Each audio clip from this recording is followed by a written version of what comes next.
we're going to make pie crust. I'm doing a double batch because I'm making an apple pie and a chicken pot pie today. So at the beginning of this recipe, it had all the ingredient lists for a single batch, just to make it easier. But again, double. So I am starting out, I do it in a food processor. Technically you're not supposed to, but I've always had a really hard time with pie crust, and this is a way that I can actually make it. So it works for me.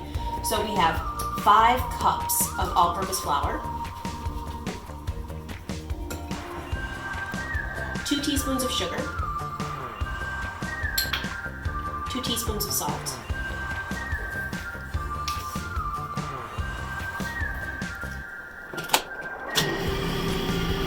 next I'm going to add 4 sticks of butter. Again, double the recipe. I kept it in the fridge because I want it really cold. I'm going to blend this too.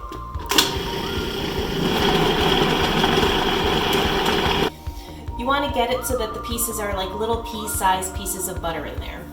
Next, shortening. I'm not a huge fan of shortening, but I tried to do a full butter pie crust, and by the time the crust came out of the oven, it was just like oozing butter. It was way, way too much. So I have half a cup of shortening. Just break up that great big blob a little bit. And you're gonna mix this, nice and short. Next is the water. So I'm going to add 2/3 of a cup, so for a single batch one, 2/3 of a cup of water. Ice cold. So I have ice cold water here. I know this is not a water measuring cup, but I do it anyway. This isn't extremely precise. So I'm gonna drizzle in 2/3 of a cup of water.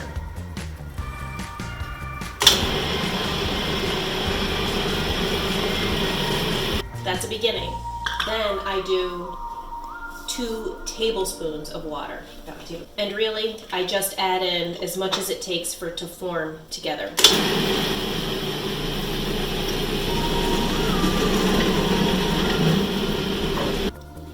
So if you stick your hands in here and you push it together and it holds, that's close. It's still a little too crumbly for me, so I'm gonna add a little more.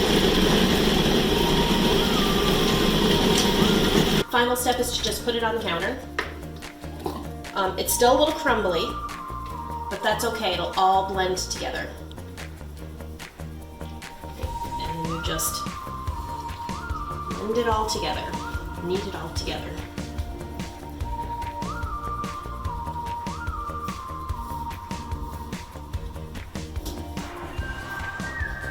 All right, that's pretty good.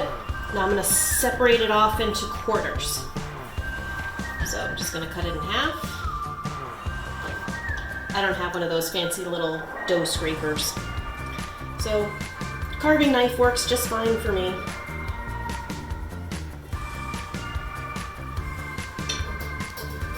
And here you go. You've got a top and a bottom, and a top and a bottom. All you need to do is wrap them in saran wrap and put them in the fridge for about an hour or 2 hours, and then you're ready to make whatever it is you want to make.